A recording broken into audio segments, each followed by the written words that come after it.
തൃത്വ നാമത്തിൽ ഏവർക്കും സ്നേഹവന്ദനം. വലിയ നോമ്പിൻ്റെ ദിനങ്ങളിലാണല്ലോ നാം ആയിരിക്കുന്നത്. നോമ്പിൻ്റെ ഭാഷണങ്ങളിൽ ആദ്യം കടന്നു വരുന്നത് ചില വർജനങ്ങളും ഒഴിവാക്കലുകളുമാണ്. ഇത് ആവശ്യമായിരിക്കുമ്പോൾ തന്നെ നോമ്പ് ചില ചേർത്തുവെക്കലുകളും കൂടിയാണ്. ക്രിയാത്മകവും അർത്ഥവത്തുമായ ചില മൂല്യങ്ങളും സമ്പ്രദായങ്ങളും ശീലങ്ങളും ജീവിതത്തോട് ചേർത്ത് വയ്ക്കാനുള്ള ആഹ്വാനമാണ് നോമ്പ്. ഇന്ന് നമ്മൾ ധ്യാനിക്കുന്നത് വിശുദ്ധ മത്തായിയുടെ സുവിശേഷം 7-ാം അധ്യായം 7 മുതൽ 14 വരെയുള്ള വാക്യങ്ങളാണ്. യേശു നൽകുന്ന ഒരു ഉറപ്പും തിരഞ്ഞെടുപ്പിനുള്ള ഒരാഹ്വാനവുമാണ് ഈ വാക്യങ്ങൾ. നിത്യതയിലേക്കുള്ള ഇടുങ്ങിയ വാതിൽ, നാരോ ഡോർ ടു ഇറ്റേണിറ്റി എന്നതാണ് ഇന്നത്തെ ധ്യാന വിഷയം. റോബർട്ട് ഫ്രോസ്റ്റ് എന്ന ആംഗലേയ കവിയുടെ പ്രശസ്തമായ കവിതയാണ് റോഡ് നോട്ട് ടേക്കൺ. ആ കവിതയുടെ അവസാന വരികൾ ഇപ്രകാരമാണ്: 2 roads diverged in a wood, and I took the one less traveled by, and that has made all the difference. കാട്ടിൽ വഴി രണ്ടായി തിരിയുകയാണ്.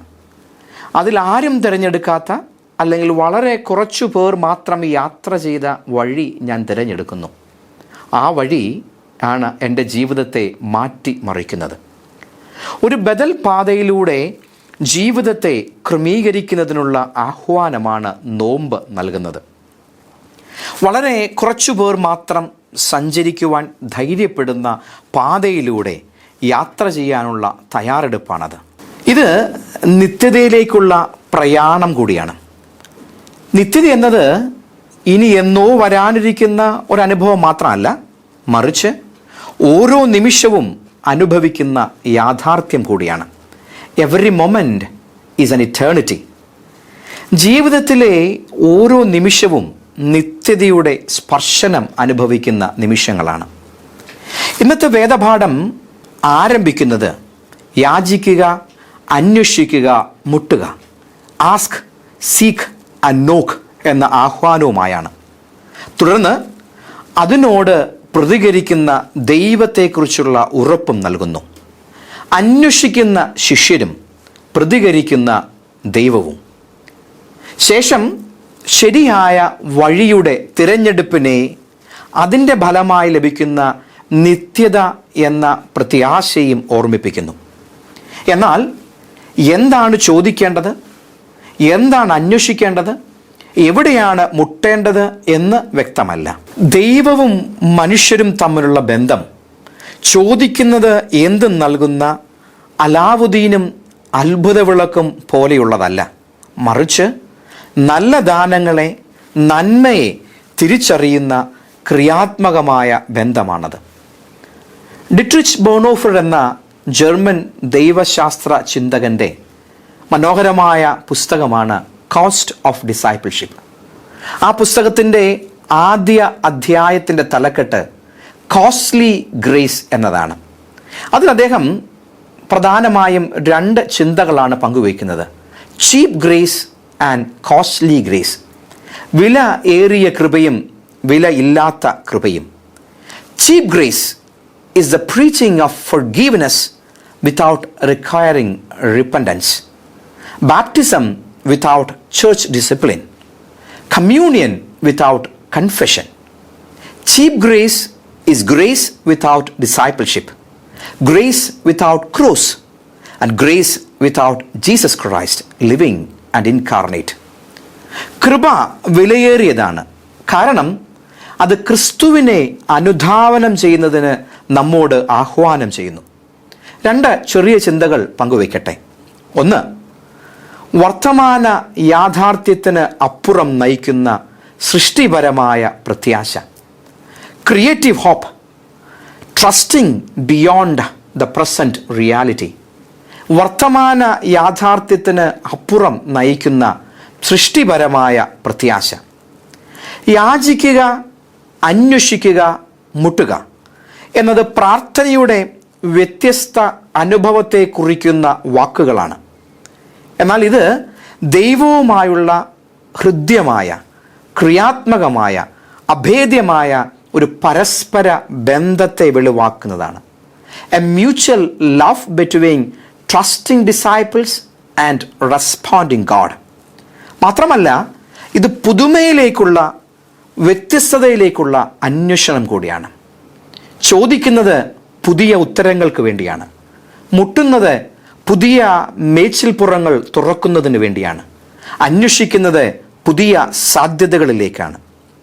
മനുഷ്യ പരിമിതികളെ മറികടക്കുന്ന ദൈവിക സാധ്യതകളെ അന്വേഷിക്കുവാനും മുൻകൂട്ടി കാണാനുമുള്ള ഒരു ആഹ്വാനമാണിത്. യാചിക്കുക, അന്വേഷിക്കുക, മുട്ടുക. ദൈവത്തിന് പുതിയ യാഥാർത്ഥ്യങ്ങളെ തുറന്നു നൽകാൻ സാധിക്കും. സാധ്യമല്ല എന്ന് തോന്നുന്ന വാതിലുകൾ തുറക്കാൻ കഴിയുമെന്ന് വിശ്വസിക്കുക. ആസ്ക്, സീക്ക് ആൻഡ് നോക്ക് ഫോർ ആൻ ഓൾട്ടർനേറ്റീവ് റിയാലിറ്റി. സൃഷ്ടിപരമായ ദൈവിക പരിവർത്തനത്തിനുള്ള വിശ്വാസത്തെ പരിപോഷിപ്പിക്കുന്ന ഒരു ആരാധനാ ക്രമമാണ് ഈ ഭാഗം. A liturgical practice that nurtures creative imagination and trust in divine transformative power. ഇത് നിർജീവമായ വിശ്വാസമല്ല, മറിച്ച് ബദലുകൾക്കായുള്ള ധൈര്യപൂർവമായ അന്വേഷണമാണ്. A bold engagement beyond passive faith. 2, ദൈവത്തിൻ്റെ ആതിഥ്യത്തിലുള്ള വിശ്വാസം. Trusting in the hospitality of God, God's readiness to welcome. ദൈവത്തിൻ്റെ ആതിഥ്യത്തിലുള്ള വിശ്വാസം. നിത്യത ഒരു മരണാനന്തര അനുഭവം മാത്രമല്ല, ഓരോ നിമിഷവും നമ്മൾ അനുഭവിക്കുന്ന ദൈവീക ആതിഥേയത്വമാണ്. യാചിക്കുക, അന്വേഷിക്കുക, മുട്ടുക എന്നത് ദൈവത്തിൻ്റെ നിത്യ സാന്നിധ്യത്തിലേക്കുള്ള ഒരു അന്വേഷണമാണ്. Asking, seeking and knocking can be seen as a reflection of God's invitation to enter into His hospitable space. ഇത് യാത്രയ്ക്കുള്ള ക്ഷണമാണ്. ദൈവം നമ്മെ സ്വീകരിക്കുവാനായി ഒരുങ്ങിയിരിക്കുന്നു എന്നുള്ള ഉറപ്പ് കൂടിയാണ് ഈ അനുഭവം പകർന്നു നൽകുന്നത്. എന്നാൽ ഈ യാത്ര ഇടുങ്ങിയതാണെങ്കിലും ക്ഷണം വിശാലമാണ്. ഈ ക്ഷണം ഏവർക്കും ഒരേപോലെ നൽകുന്നതാണ്. ഒഴിവാക്കലിൻ്റെ അതിരുകൾ ഇല്ലാത്തതാണ്. Eternity is characterized by hospitality, where the excluded find a place at the divine table.